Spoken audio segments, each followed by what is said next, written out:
Welcome to the party. I'm Sam Ekstrom of Locked On Sports Minnesota. Is this the worst Vikings defense we've ever seen on paper? I'm Luke Braun of Locked On Vikings, and I'm extremely excited to go down the memory lane of despair. This is Arif Hasan with Pro Football Network, and I have offered to destroy Luke's plateware. We'll explain exactly what that means next on the Minnesota Football Party. Locked On Sports Minnesota podcast. It's endless Minnesota Vikings talk with the diverse voices of your local experts. It's time for the Minnesota Football Party. It's your guys hanging out talking next level Vikings football. So join in with Pro Football Network's Arif Hasan, Locked On Vikings Luke Braun, Superior Sports Talk's Luke Inman, and Vikings insider Sam Ekstrom, plus the biggest names in Minnesota football for the Minnesota Football Party. And it starts now.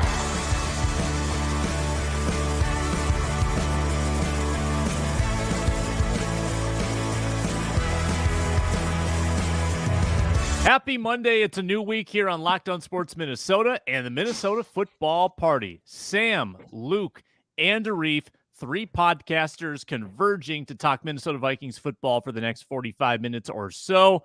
We're so glad you've joined us today. Make sure to subscribe on YouTube, Locked On Sports Minnesota. It is free to get the videos, and it's free and available wherever you find your podcasts as well. Amazon Fire and Roku, the Locked On Sports Minnesota app is another great way. And now the Sirius XM app, all of the Locked On Sports Minnesota programming. So check that out as well. We're brought to you by FanDuel Sportsbook, the official sports betting partner of Locked On. Make every moment more at FanDuel.com/Locked On to get started today.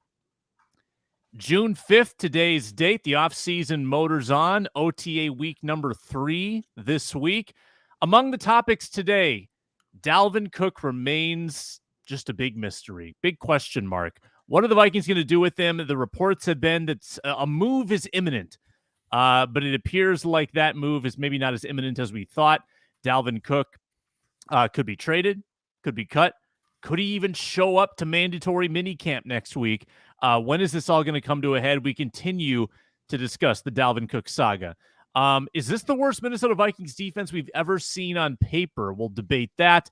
And I've got a former Vikings whiparound for you guys. Some headlines around Minnesota Vikings that have moved on this offseason. So all that coming up on today's show. Let's get into the meatiest headline, and that's Dalvin Cook. The leaks are coming out. I mean, the heavy hitters, it's the Jeremy Fowlers, the Adam Schefters. They're all teasing it. It's like they know, but they won't tell us that Dalvin Cook's release appears to be imminent, or a trade, whatever that might be. The Vikings are being patient. They're holding the cards. They want to make sure they get something for Dalvin Cook. Teams are apparently willing to spend on Dalvin Cook when he becomes a free agent, but not before then. So is there a path here where Dalvin Cook just shows up and calls the Vikings bluff and says, hey, guys, here I am at mandatory minicamp. Yep, let's go. Let's run this KOC offense. We're going to run the ball more this year. All right, offensive line. Here we go. Let's block. Let's block. Hey, Alexander. Hey, nice backup contract there. 2 years, $7 million. In this economy, great job. Awesome. Hey, Ty. Hey, Kene. Running back 3 battle. Hey, I love it. I love anybody hear about that war in Oceania?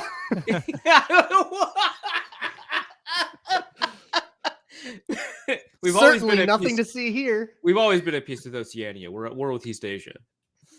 Is that so is today? Have I laid out an accurate scenario? I hope he shows up to camp sarcastic in every drill. If you can run a drill sarcastically, I would love for him to do it.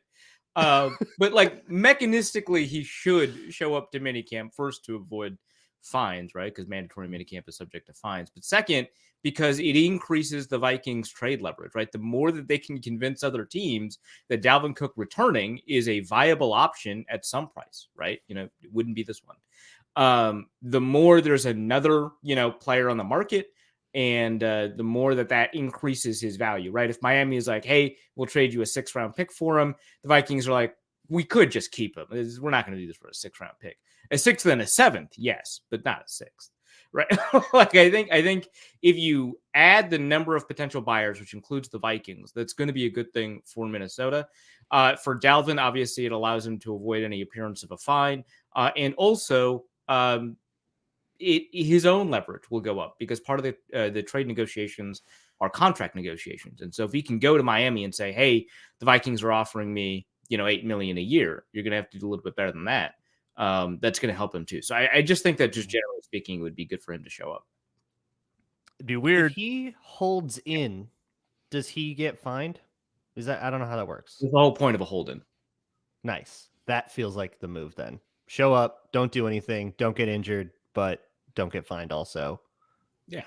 It's kind of like Jimmy, right? Like Jimmy, I mean, it wasn't even a hold-in, right? Because he wasn't like protesting. The 49ers were like, you were not practicing. Show up. You were not practicing. Show up, but you're not doing anything. I would predict Dalvin Cook is not going to see a microphone. The Vikings are going to make sure Correct. Dalvin Cook is insulated. Can he, though?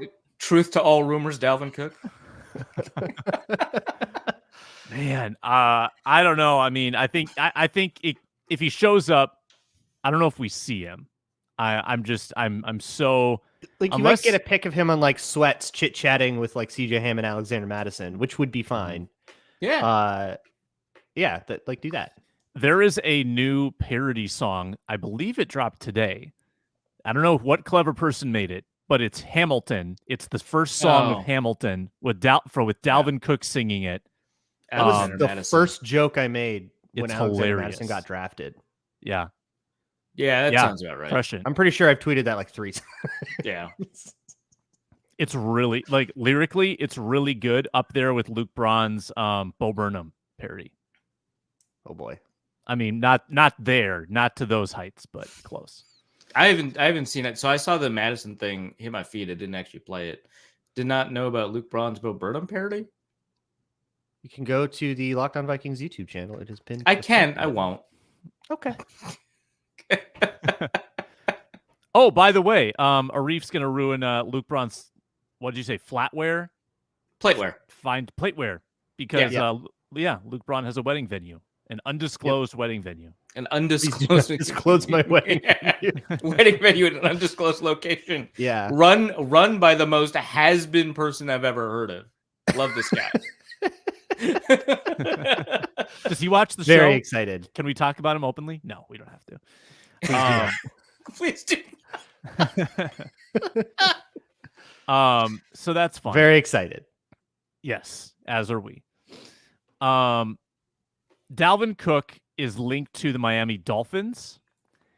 Geographically, this is an obvious good fit for Dalvin Cook. He's a Florida guy through and through. I think he off-seasons there pretty much the whole off-season.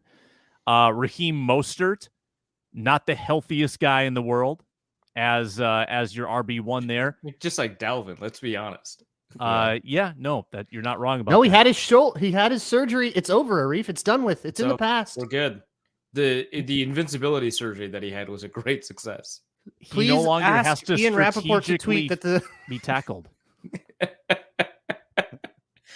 Yeah, well, no, his agent said that his numbers are down because he's always been just a little bit hurt and a little bit worried about getting hurt. And this year, not an issue. He's completely healthy for the first time, just like Andrew Booth right before his rookie year, healthy for the first time in his career, and capable of producing the numbers that made him such an exciting, player in the first place. So he's gonna perform better than ever.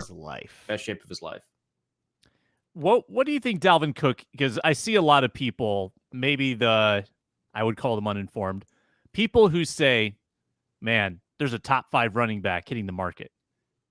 Where do you think Dalvin Cook actually ranks NFL? Well, I don't think Derrick Henry's on the trade market anymore. I don't know where they're getting that. No, the snark level is unbelievable for a Monday morning. Well, we got primed in the pre-show. That's the problem. Yeah. So the thing is, Dalvin Cook, when he's healthy, is a very talented running back, but there's like a couple of things you have to take into account. Obviously the injuries, but also just generally speaking, running backs fall off a cliff a lot faster. If you were to name the top 5 running backs in the NFL right now, assuming everyone was fully healthy, I don't know that Dalvin Cook would show up. right? Because you've got Nick Chubb and Christian McCaffrey and Derrick Henry automatically, right? I think that those are ahead of Cook. And then you have to figure out if Bijan is in that list, because I think that if you're trying to, like, fantasy guys certainly think so. Who knows if they're right, but that's an opportunity for somebody to hit the top 5. Maybe Jahmyr Gibbs, who knows? But then you have to add in like Austin Eckler, right? And I've already named 7, right? And mind you, Dalvin Cook could be better than the rookies. I don't know. But I'm probably missing somebody, right? Like, what about Dameon Pierce and Kenneth Walker? They could take the next step. It's really difficult for me to say with certainty that Dalvin Cook would be a top 5 running back to have on your roster next year. But he's good. He's better than Raheem Mostert, right? Probably. So yeah, I get where you're coming from, Sam. I think that you're correct in the most like technical sense. In like the vibe of a top 5 running back, yeah, I guess I can see where they're going. I'm not saying that either. I'm just saying that's been discussed in the narrative around this, that there's a top 5 running back hitting the market, and I don't think there is. I'm in agreement. I think if you give the consideration, like everybody, we guarantee their health, and like that, I feel like that takes away the biggest problem of Dalvin Cook and advantages him a lot. And I feel like you could make that argument. Well, certainly, I think it's unfair in favor of him. I would just say that's how people are kind of thinking about it. Yeah, and I think if you do that, you can make the top 5 argument, but I also think that might be the wrong way to look at it, because if you look at the 2 teams that we've heard the most about with Dalvin Cook, which is Miami and Buffalo. Jacobs. Oh my God, sorry. Yeah, Josh Jacobs. Yeah. But if you look at like Miami and Buffalo, he immediately wholly transforms the shape of those running back rooms, which is, I think, the way to look at it for those teams. And whether he's top 5 or top 6 or top 7 or top 8, let the fantasy people argue about that until they die.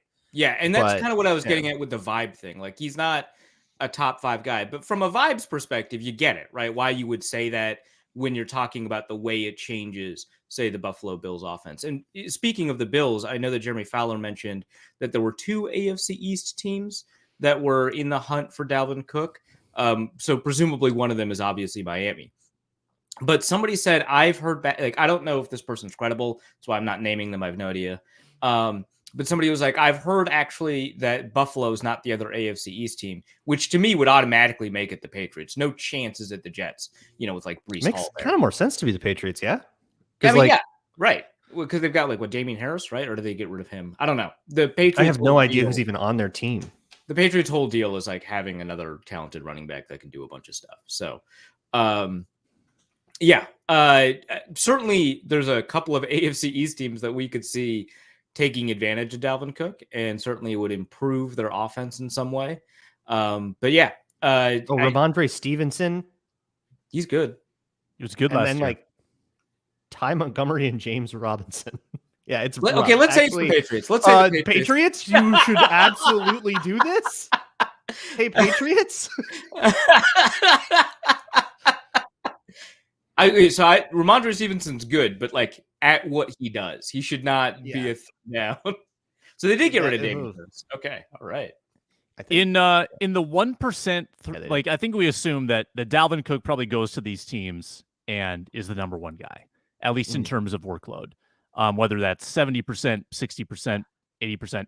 Yeah. In the 1% chance that Dalvin Cook comes back to Minnesota, does he automatically assume the same type of workload as last year?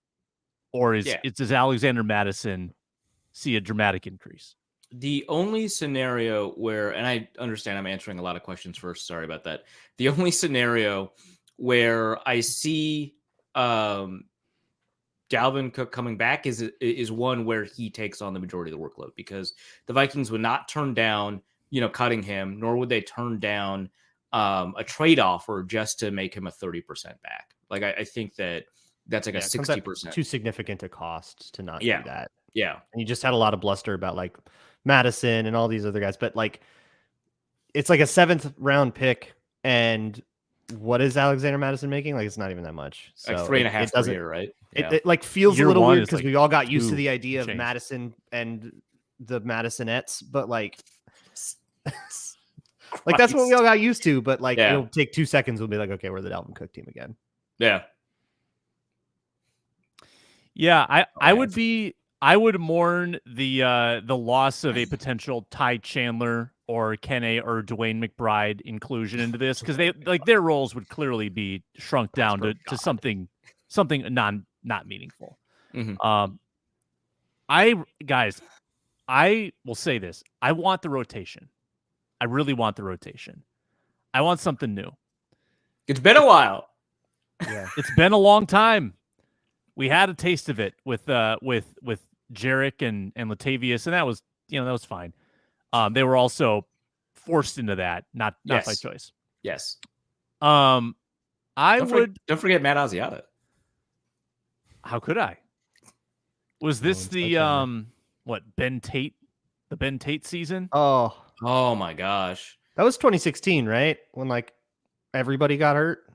Yeah, well, because we should remember there's 2011 when Adrian Peterson got hurt, and we were like, oh, Toby Gerhardt's the guy. That it was like a rotation. That was the last 2 games of the then, season. Really late. And then there's 2016, like you said, when everyone got hurt, right? Because Matt Offrey because he kept on getting 3 touchdowns. Yeah, 3 yards, 3 touchdowns. It was amazing. Yeah, but Ben Tate, that one was fun because I remember watching him play once, and I was like, man, I am really concerned about this guy's fumbling. And a bunch of people got mad at me because it's his fumble numbers weren't actually all that bad at the time. And they're like, well, I mean, Adrian Peterson, you weren't concerned about his fumbling. And I was like, yeah, it's Adrian Peterson. It's worth it, right? I don't know what you want me to say. But this is Ben Tate. And he held the ball out 3 yards away from his body. And I was like, only Michael Vick can do that. You can't do that, man. And I can't believe how much you remember about Ben Tate. Well, it's because I remember my fights. That's and then he memory palace now. And then, right, yeah. And then he fumbled the next game. So anyway, that's my Ben Tate story. Ben Tate's stats with the Vikings: 13 carries, 38 yards, 2.9 yards per carry, no receptions. Love him. He was great in Houston the year he took over for Arian Foster. 5.4 yards a carry. Amazing. Yeah. Never reached those heights again. That was the peak. That was his. Yeah, he got hurt a lot. He got hurt a lot. Yeah. Yep. Guys, I want I think they've got a head coach who would know how to use a rotation well. I think that this offense can be kind of a line change offense where, okay, we're just going to bring on new tight end, new running back. Let's get a new receiver on the field and mix and match the skill pieces a little more frequently.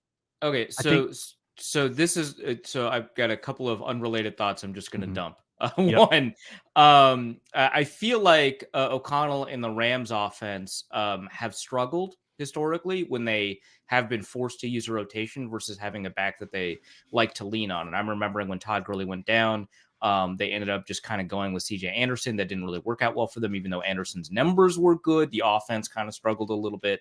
But also, as they were trying to figure out kind of the post-Todd Gurley era, they were like, who's our guy? Is it Cam Akers, right? And it didn't work out very well for them to try and figure out a way to do a rotation. Now, obviously, some of the McVay disciples have done all right at that. I'm taking a look at Matt LaFleur in Green Bay, but that's 2 really high investments at running back. So it's kind of a different, deal. I'd rather take a look at the Shanahan school and see what they've been able to do with, backup running backs, 7th round running backs, rotational running backs, because they've done it over and over and over again. Kyle Shanahan, Mike McDaniel, they've done a really good job of it. I just don't know that the McVay people have. And it's kind of also difficult for me to believe that Kubiak would do a poor job with rotation. And I understand that he had Arian Foster, that he had Dalvin Cook, that he had, some bell cows to rely on. But to me, I think his pedigree speaks to being able to use a rotation a little bit better than actually O'Connell's does, even though I respect O'Connell a lot. And I would imagine that, he's got some adaptability to him. So that's one. The second thought is you have to be kind of careful about this. And one reason that teams don't do this like line change, do this kind of rotation, is that if you do it by series, which the Vikings used to do under Mike Zimmer, is that they would substitute backs out by series, offensive series, and then keep the same back in, whether it was first, second, or third down. That created obviously some problems because you had some backs that were better suited for situational play that were now being asked to play all 3 downs. The alternative, however, means you lose your advantage of controlling tempo. Because when you substitute, it allows the defense to substitute. It takes more time. You don't have the ability to take advantage of like a situation that pops up. Like, let's say you just get a big play. You want to go right away after a big play while the defense is on its heels. At least that's the orthodox thinking, and I think that it's a fair way of thinking about it. And so you don't want to substitute your players out. You're going to go into no huddle, or if you have them in an advantageous personnel, let's say you've got, your 2 tight ends set out there and they decide to stay in nickel, so you're just going to run it down their throat the whole time. Well, now you're in 3rd and 1 and you've got Ty Chandler out there. What are you going to do? Right. And so you could substitute out and lose your no huddle. So there's a push and pull with these things that makes it a little bit more difficult than to say, hey, it's 3rd and 1. Let's put Debo in there. Or, hey, it's 2nd and 6. We don't know if we need to pass protect from our back or catch or run. So we're just going to put or do everything Alexander Madison out there. It makes sense to do that when you kind of remove the down from the context of the game itself. But inside the context of the game, there's a lot of sacrifices that you need to make. That's why teams go out of their way to grab an every down back, because it allows them to control the pace of the offense in a way that puts them in complete control of everything that's happening on the field to the best of their ability. So there is a push and pull. It is actually a little bit difficult to use a committee if your backs have specific skill sets that you want to cater to. So even if you do like a down series, right, you're going to want to say, hey, we've got Jerick McKinnon out there or Ty Chandler, right? This down series, we're going to throw the ball a little bit more than we normally would. Well, the opponent's going to key in on that, right? And so that's kind of what you have to adapt yourself to. So that's my kind of 2 sets of thoughts on here, 2 completely unrelated. Hey, I don't know about O'Connell actually being an expert at this, and hey, we got to be careful about committees. There's something to this too with committees. It's kind of like, how if you have 2 quarterbacks, you don't have a quarterback. I feel like there's a little bit with running back. Like if you have a committee of running backs, it's because you don't have a dude that's worth putting in for all those, like that's worth being every down. And that's a much easier problem to solve. Cleveland disagrees. Quarterback. Well, because they had Kareem Hunt and Nick Chubb for a long time. Oh yeah. A very normal situation. But like, a lot of times it's just because you don't have, like with the Rams situation, they just kind of didn't have a guy that made it worth it. And the Vikings without Dalvin Cook maybe don't have a guy that makes it worth it. Although they will insist otherwise about Alexander Madison. We'll see.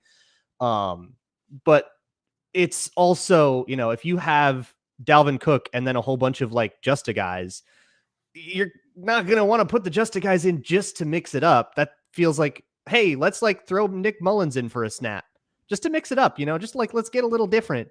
That I feel like that might be shooting yourself in the foot just to be different. And that, I don't know. I understand at least the idea of, hey, this dude is the bell cow. He's going to be the starter. And as long as as long as he can play, he's going to be the starter. And I'm sympathetic to, but his shoulder is like currently made out of barbecue beef. Maybe we should let that rest. But that's always going to be a different thing that I can't really speak to because I don't. Yeah, all I can do is speculate on like what they've been willing to tell us about injuries and stuff because we don't really know. And I will say, like, I don't want to like push back too much on the egghead consensus here. I do think that it is smarter for teams to go committee than bell cow, but I am deeply sympathetic to why teams. Yeah, in like a resource management way. It's like, well, you don't have a running back, but that's kind of fine. Like that's a solvable right, exactly, problem. right. And so it's like the magnitude of the issues that we're discussing here is relatively small when it comes to offensive design, but it is something to consider. No, that's all really good stuff. Another positive Vikings talker. Is this the worst defense they've ever had on paper?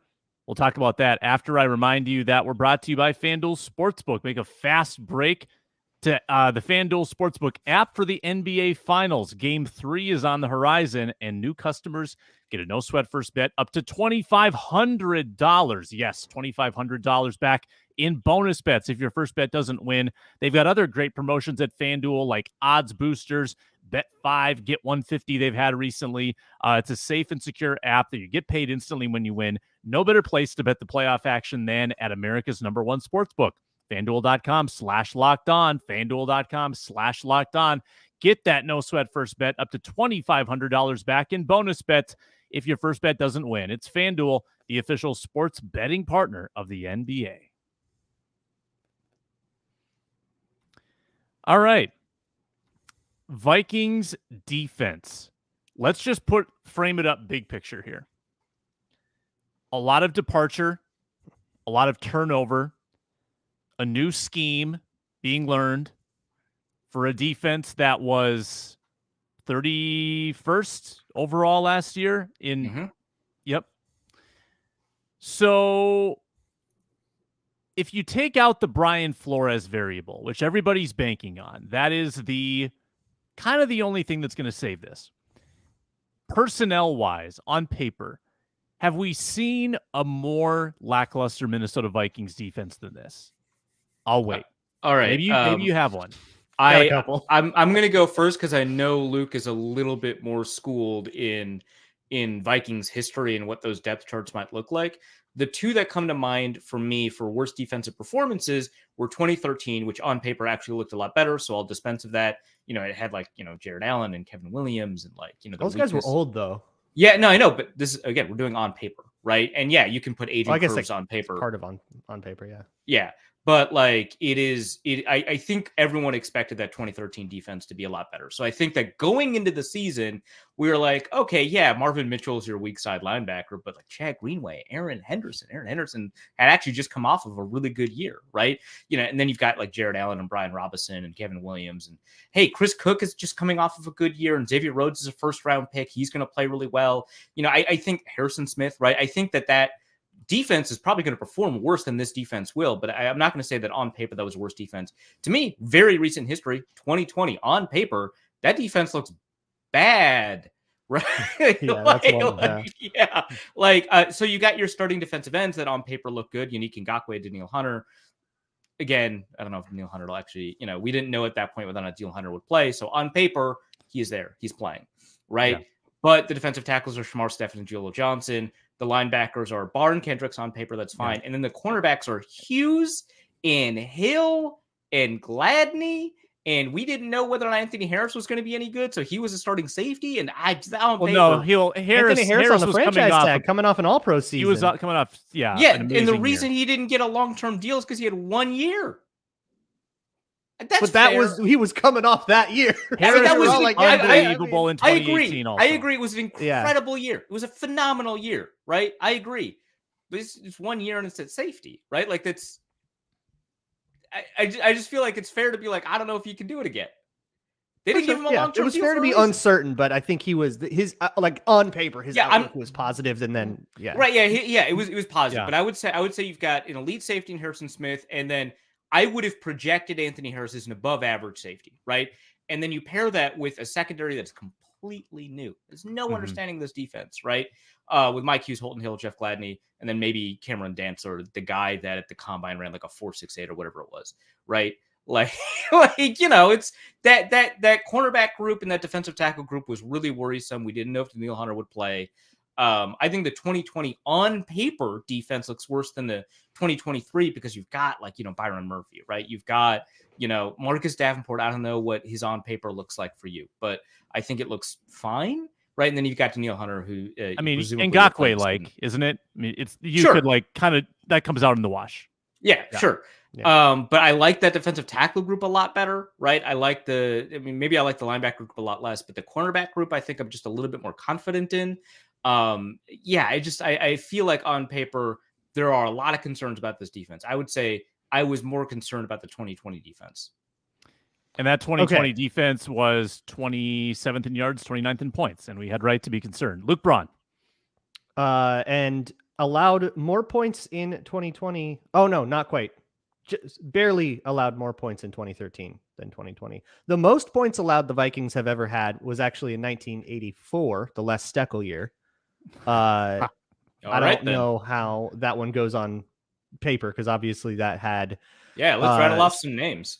I mean, that still had Matt Blair and Fred McNeil and guys that we kind of thought were supposed to be pretty like Carl Lee was still there. Like we had some dudes on that one, but it was the last couple year. That's a defense, man.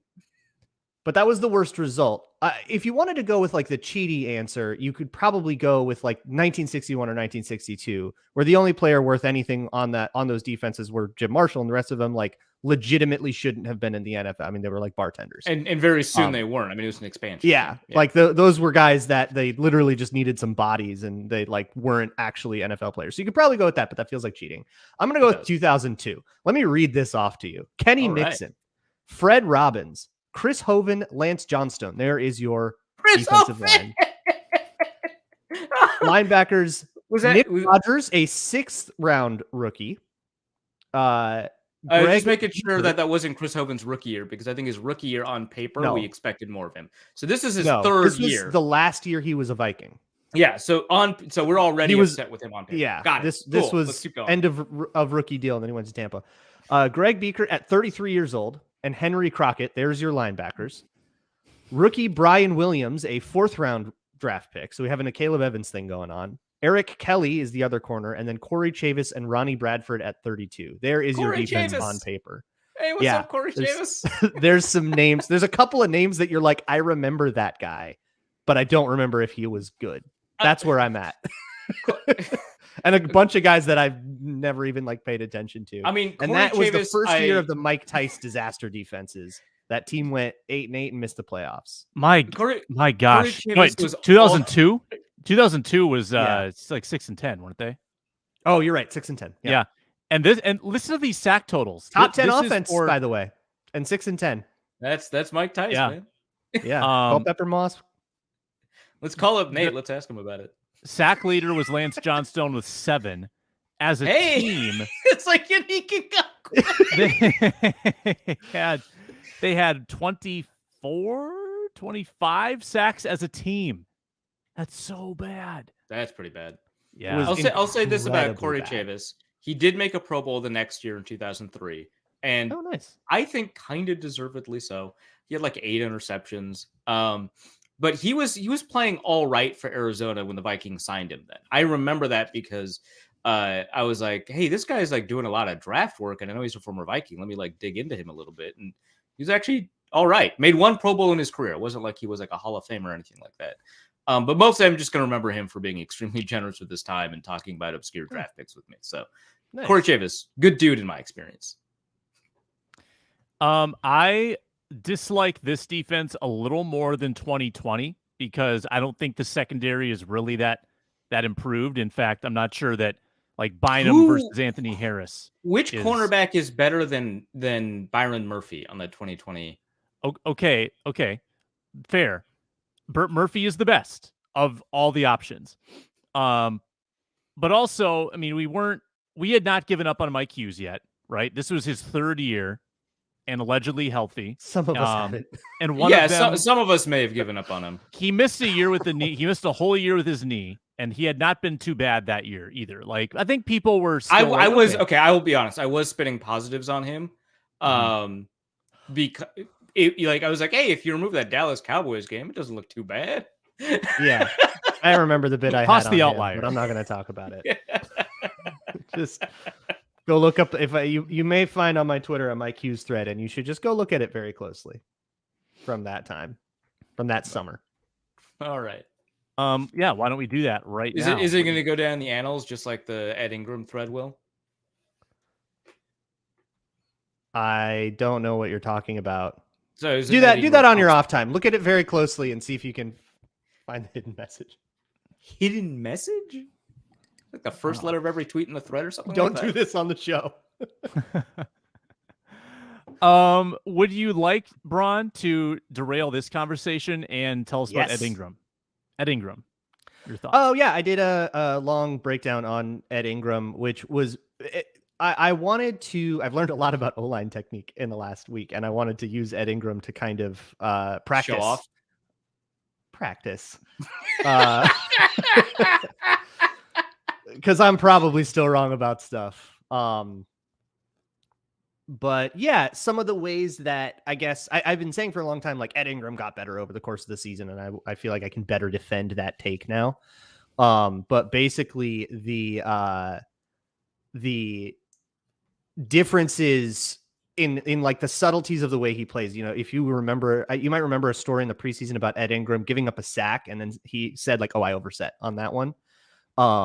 And so like how oversetting happens and like the mistakes that was leading to him oversetting, and how if you look at like him in the playoff game, how he was a lot more conservative about that. When you're in pass protection as a guard, you want to prioritize the inside shoulder because it's a longer way around to the outside.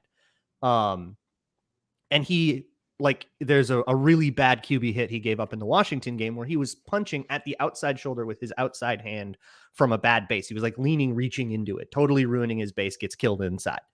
And you just see a little bit more discipline about that. And a little bit, he would throw his hands early a lot because he's like the mean streak guy, right? Like he wants to shove everybody off and get a big highlight every time. And you see a little bit more patience there because if you throw your hands early, you're setting up whatever counter that D-line wants to do is now easy. You now look exactly like the dummies they practice against. So keeping his hands holstered until a little bit later helps him not lose reps in situations that he was losing before, helps him stand up to bull rushes better and all that stuff. You know, there's a lot of really gnarly lowlights from earlier in the season against Washington, against Miami, Arizona, in that kind of stretch where Ed Ingram played really, really poorly. And what led to those, you can see him sort of improve on it and it's like the last like 2 games of the season. So it's not going to have an outsized effect on his production. And who knows if he keeps it up, maybe he picks that habit right back up, you know, after an off season off. But he gave up 5 pressures in that playoff game. Yeah. Okay. I don't care. I'm talking about technique and I understand. I'm just wondering how much the technique translates. I'm also just trying to dump on his argument just for fun. The first 9 weeks of the season, Ingram was the worst pressure allower in the league. The last 9 weeks, he was only the 3rd worst. So there's improvement. Yeah. All right. Yeah. I don't care about the No, I understand what you're talking about. That like that process matters more in terms of determining kind of future capacity to look for improvement and help the team. He might pick up those bad habits again. Right. And his production might stay just as bad. Yeah. That's totally possible. Yeah, and the same thing happened to TJ Clemmings. Clemmings would improve his technique by the end of the year and then slip back into old habits. Right. I get what you're saying, and I get you're not saying that Ed Ingram's going to be good, but it is kind of funny to talk about his improvement in technique and then see, you know, hey, he had like a 28.9 pass block, right? In that game. That's like, oh yeah, I haven't cared about a PFF O-line grade in like 3 years. I think that the PFF O-line grades in pass blocking can be helpful. For me, and this has been my thing with PFF for a while, is that it had become such a crutch in like 2019, 2020 to me that I realized I was just looking up grades. Okay, I understand. Yeah. So I think it's like that could be right, that could be wrong. I just don't care. I would rather learn on my own, and I'd rather come up with my own take and be wrong about it than like just copy paste what PFF says, and then it's like then I'm not growing. That's totally fair. You're not providing much value as an analyst if that's what you're doing. I get that. The thing that, and I understand you're not pushing back against PFF grades generally, but I just want to put out there that like apathy, not dislike. Right. I just want to put out there that they're right about 95% of the time. People isolate, maybe even more. People isolate the 5% of the time that they may not be correct. I think in pass blocking, they're more likely to be right than in run blocking. And I think that when you produce a judgment on a player and it doesn't align with the PFF grade, that's an opportunity for you to explain where the differences might come from, but it's a good check on what you're doing to see, hey, my analysis is consistently disagreeing with a PFF grade. I wonder why that is, right? And it could be teams are focusing on this player, so his improvements are not showing up. He's getting, they're targeting with like, stunts and twists and blitzes, and so his job has actually gotten a little bit more difficult in the PFF. Like there are reasons, right? That's a big one for me. But I think that it's important to at least check in that regard. Absolutely, and I think a big one for me. And Ingram was targeted in that game, which I think is probably fair. Like, hey, other teams, he's like a marked man. That might be a ding, right? Mm-hmm. But I think for me, in very, very general now with PFF, I think that I don't think that they can afford to go to adjust for degree of difficulty of assignment with offensive line as much as they would have to, because they're trying to do every single player on every single game. And those situations are also different. That if they started doing things like, hey, that guy had a double team up to a backside linebacker, and that's a little harder versus, a hinge block or something, like they do some of that. But I think if they really incorporated as much of that as there exists into their system that would probably introduce more noise than it's worth. But like me, I'm not trying to do every player on every play. I'm just watching Ed Ingram right now. So I can kind of point that stuff out and quantify it how you ever want to quantify it. Okay. Final note before we move on, Sam, sorry about this. Is that I will say that for assignment, generally speaking, they do a pretty decent job of adjusting their grade for difficulty of assignment. And by that, I mean their job on the play, not who they're playing against. They never adjust for like, hey, you're playing Aaron Donald. You gave up 9 pressures. Sorry, that's a bad grade. They don't do that, right? Which I'm perfectly comfortable with. We just have to do. Yeah, there's the mathematical argument for that is because it would be trained on its own self. Exactly. Yeah. And to make it iterative, and it's really tough. Yeah. Possible, tough. They do a pretty decent job of saying, hey, you're pass blocking on the far side of a bootleg and a rollout. Your job is not that difficult. So right, yeah, they do like really so very basic versions of it. Yeah, right.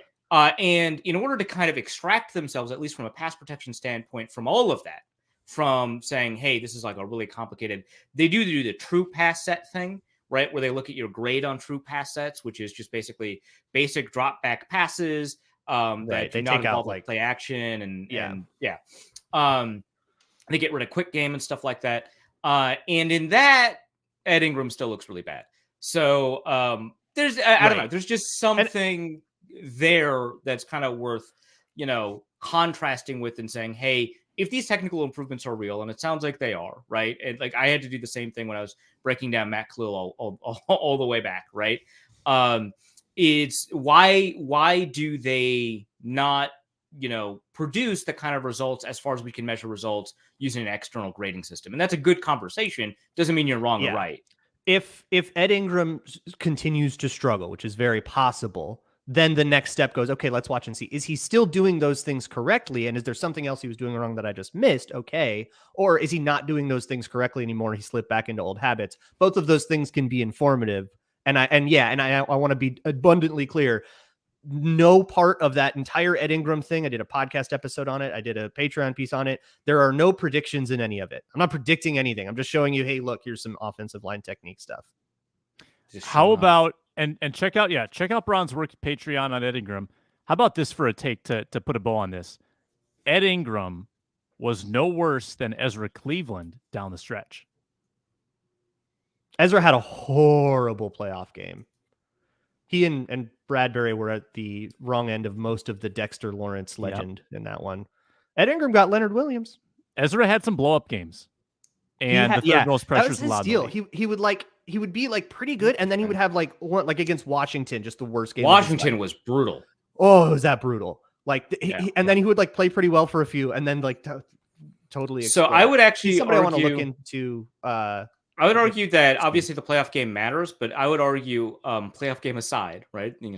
Aside from that, how was the play, Mrs. Lincoln? That Ezra Cleveland was actually better than Ed Ingram from a technical perspective. I don't know numerically, from a technical perspective, and from a traits perspective than Ed Ingram was in the second half of the season. Actually, they were, I think, a little bit closer together in the first half of the season, while Cleveland was trying to figure out the way the new run blocking scheme was working, because it's a little bit different, just enough to screw you up than the wide zone that they were accustomed to. So I would actually argue that on film, Cleveland looked better. I don't know, maybe on paper, the numbers look pretty bad the second half of the season. This is an area where I guess me and PFF do disagree to that point, or actually his PFF grade the second half of the season wasn't too bad compared to Ingram. So maybe we don't, but I would argue that Cleveland demonstrated some really high level stuff. Now, I don't think that he's going to be a top level guard, but I think I'm very comfortable in saying that he's average to above average compared to guards across the league right now. Big year for him, contract year. Key cog in that offensive line for sure. Coming up next, whip around of former Vikings in the headlines. First, chance to remind you that we are available on the SiriusXM app. Search Locked On Sports Minnesota. Get all of our shows on Sirius. You can also get the local hometown broadcasts like the Twins games. They're at Tampa Bay this week, MLB's best. You can listen tomorrow night, 5:40 p.m. to the hometown broadcast. Just search Twins. All right. Special version of the 4-minute drill where we go around the headlines of former Vikings that left in the offseason. Start the clock. It's time to execute the 4-minute drill.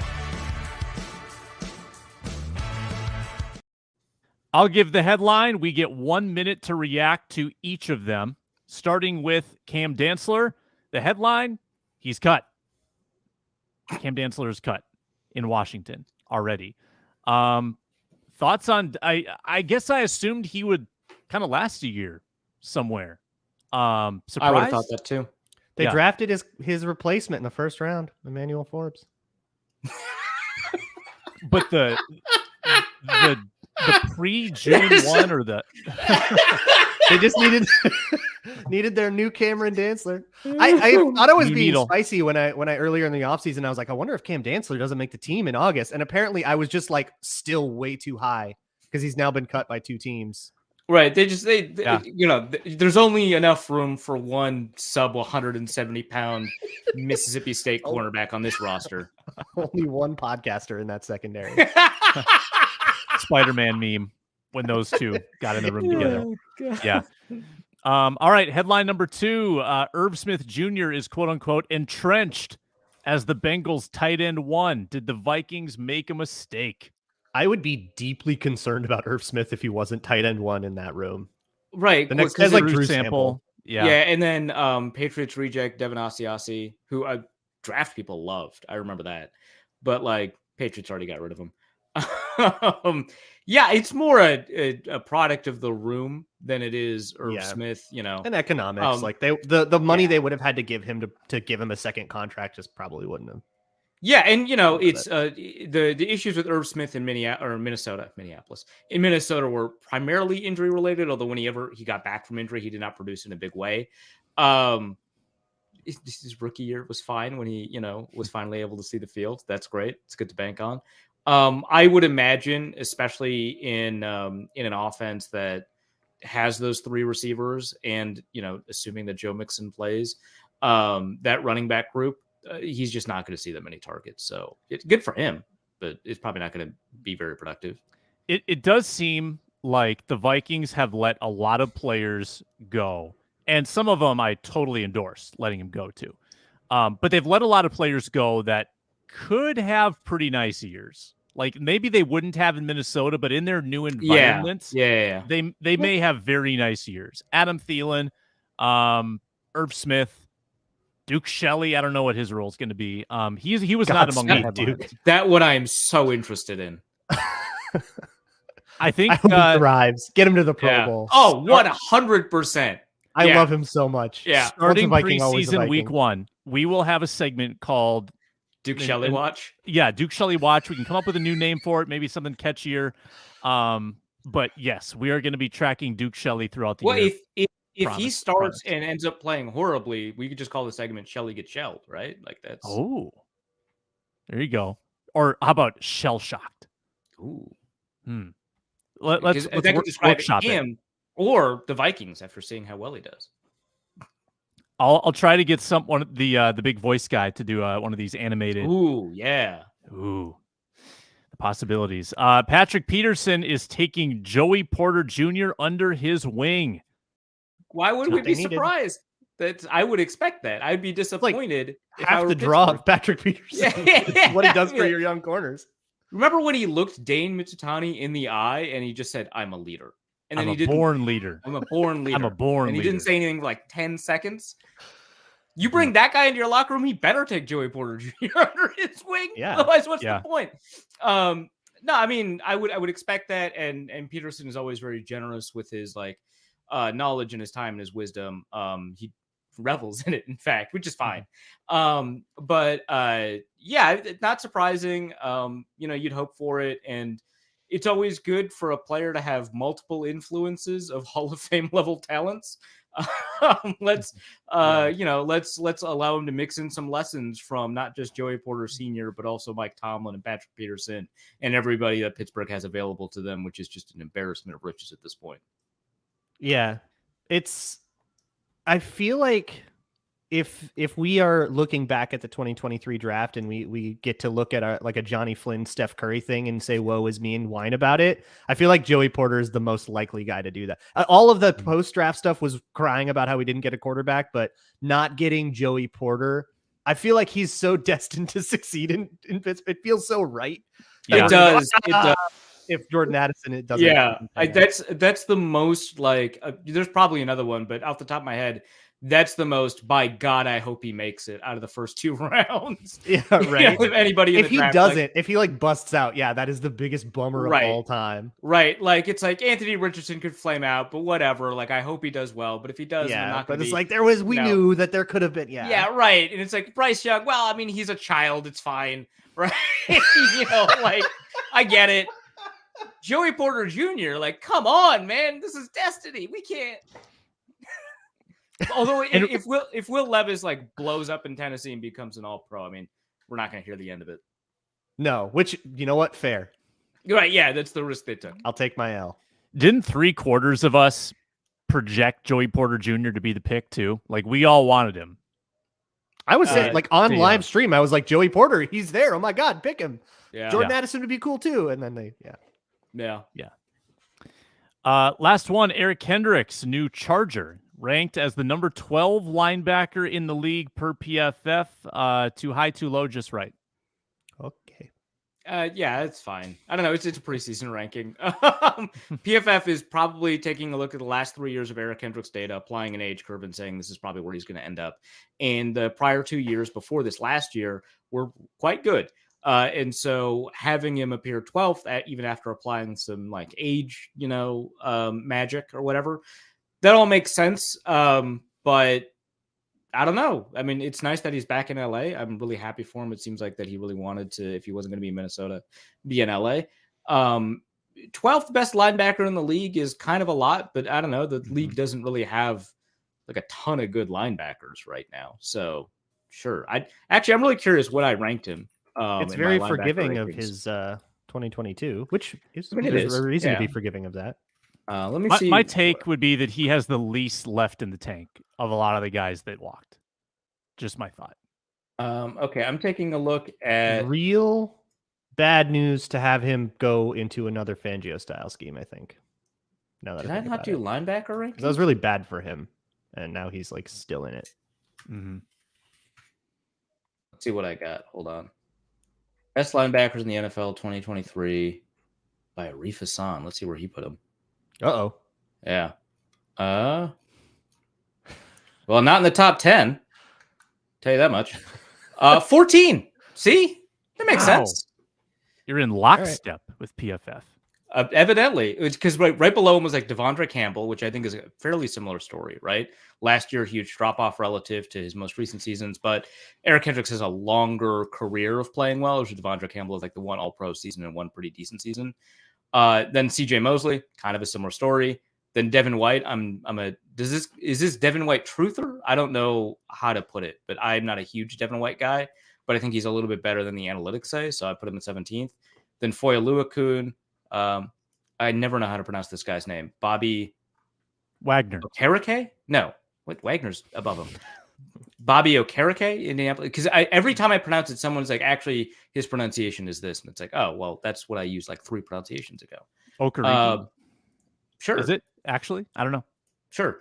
And then 20 is like Quincy Williams. And like, that is generous. That if I did this again, I might put him lower. But like, yeah, there's not a ton of great linebackers in the league right now. So that's part of it. We thank our everydayers for tuning into the Minnesota Football Party throughout the week. Comment below, which Minnesota Vikings departure will they regret the most? Arif Hasan and Luke Braun will be back on Thursday on the Minnesota Football Party. Tomorrow, Arif Hasan, or check that, not Arif Hasan, Luke Inman joins the show. Basically the same person. Make sure you tune in then. Find us wherever you get your podcasts or on YouTube for free. and we will talk to you throughout the week on the Minnesota Football Party. Thanks, Luke. Thanks, Arif.